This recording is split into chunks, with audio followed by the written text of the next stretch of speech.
والله ما از پیشتان هیچ چیز نمیخوایم، نه پیسه نه پول نه شوله برای ما پخته کنیم، نه نه شوله شیرین روان کنیم، نه پلو روان کنیم، نه قابلی روان کنیم. والله ما نريد منكم شيئا.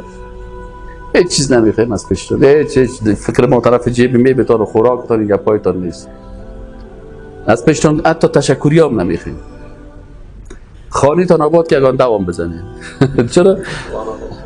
با دشنام هم گزده کمک رتبه انسان به الله چی میشه؟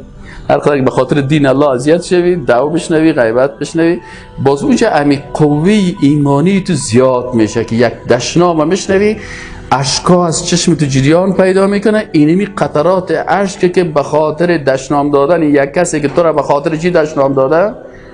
به خاطر عقیده لا اله الا الله محمد رسول الله، باز ای انوس تو را به الله چی میکنه؟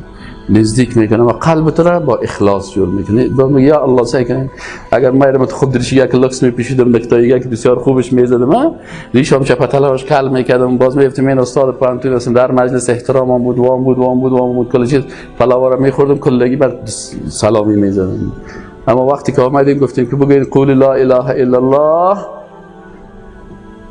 و رسول الله صلی الله علیه و سلم وقتی میگه ایها الناس قولوا لا اله الا الله تفلحوا، باز ابو لهب از پشت سرش همین چیزا گرفته ایها الناس لا تصدقوه فانه کذاب، صدا میکرد تصدیق نکنین این دروغگوی است، از دین پدرای خود برآمدن، اینو نگیرین چیز نکنین. و رسول الله صلی الله علیه و ایها الناس قولوا لا اله الا الله تفلحوا. ما یگان تو کس که زیاد این سر دعوت تو را تفسیر میکنم، من برادر همین کار رسول الله را که نمیکنی، همین کار ابو لهب خود نکن. همین کار ابو لهب خود نکن، کار دیگر کردن نمیتونی، کار ابو لهب خود نکن. بعضی کسا کار کی نمیکنه؟ ابو لهب همین خود نکن.